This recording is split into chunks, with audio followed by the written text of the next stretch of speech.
মুসা আলাইহিস সালাতু ওয়াস সালাম ওই মেয়েদের একজনকে বিয়ে করেছিলেন, টাকা দেখে নয়, দিন দেখে। সংক্ষেপে বলে ফেলে ওমরের নাম শুনেছেন আপনারা?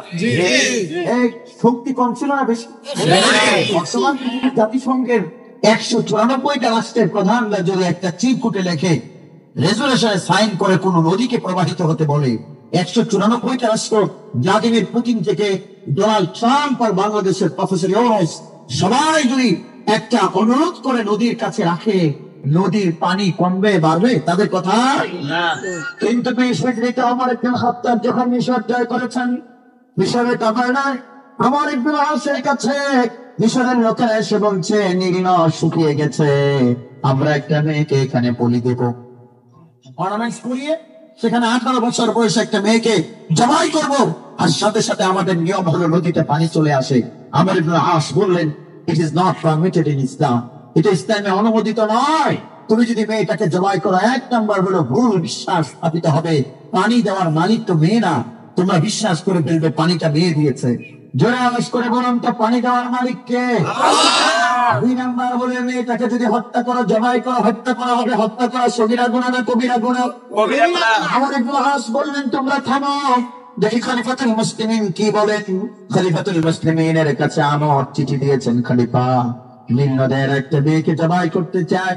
ওমর ইবনে খাত্তাব রাদিয়াল্লাহু তাআলা আনহু ছোট একটা কাগজের টুকরা চিরকুটে নীল নদের কাছে চিঠি দিলেন, লিখলেন, হে নীল নদ, তুমি যদি তোমার ক্ষমতা বলে প্রবাহিত হও, তোমার নিজের ক্ষমতায় প্রবাহিত হলে তুমি প্রবাহিত হও না, আর যদি আল্লাহর নির্দেশে প্রবাহিত হও, তাহলে আমি আল্লাহর হাবিব মুহাম্মদুর রাসূলুল্লাহ সাল্লাল্লাহু আলাইহি ওয়াসাল্লামের খাদেম ওমর লিখছি আমার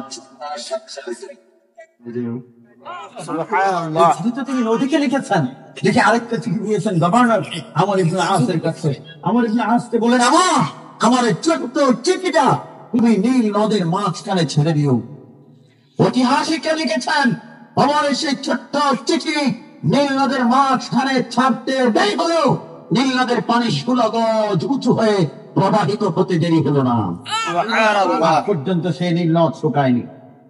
আমার মায়ের জোরে আওয়াজ করে বলুন, তাহলে আমাদের ক্ষমতা কম ছিল না বেশি? সেই ওমর রাতের বেলায় নাগরিকদের জীবন মান দেখতে যেতেন, দূর থেকে দেখতে পেলেন কোলে ঘর থেকে টিম করে বাতি জ্বলছে। ওমর ইবনে খাত্তাব সেই ঘরের পাশে গিয়ে বসলেন, বসে খাদেমকে বললেন, আসো একটু জিরিয়ে নেই, একটু বিশ্রাম নেই, অনেক টায়ার্ড হয়ে পড়েছি, ক্লান্ত হয়ে পড়েছি। তো বসে শুনতে পেলেন। এখন আমার কথা বুঝতে পারছেন তো নাকি? জি। সবাই মনে বুঝতে পারছেন না? না বুঝা যায়, কথা বোঝা যায়? মনোযোগ দিয়ে শুনুন। এই যুবকটা, তোমরা উঠছে কেন? বসো বসো। আপনারা এদেরকে বেরোতে দেবেন না, আমি নির্দেশ দিলাম, বেরোতে দেবেন না। বসো। যদি বের হও তাহলে 10টা পয়েন্ট বলে তারপর বেরোতে হবে। আমি যে ওয়াজটা সন্দেহ করবো এটা বলে ফেলে দেখি সন্তানের প্রতি, এরা আগামী দিনে বাবা হবে না? বাবা হবে না? এখানে কোনো জানার দরকার আছে না নাই? সম্মানিত হাজিরিন, যে কথা বলছিলাম, ওমর শুনতে পেলেন ঘরের ভেতর থেকে মা তার মেয়েকে বলছে, মারে ছাগলের দুধ তো আজকে কম হয়েছে, দুধে পানি মিশিয়ে বাড়াও। মেয়েটি বলছেন, আম্মা জান, খলিফাতুল মুসলিমিন তো দুধে পানি মিশাতে নিষেধ করেছেন। মা বললেন, হয় নাকি, তোর খলিফা কি এখানে এসে বসে আছে? আপনারা বলুন তো, আসলে খলিফা এখানে কি বসে আছে? বাইরে বসে শুনছেন। তখন মেয়েটা বলছে, আম্মা, খলিফা এখানে থাকুক বা না থাকুক, খলিফার রব আমার রব, তোমার রব। জোরে বলুন কে? আল্লাহ।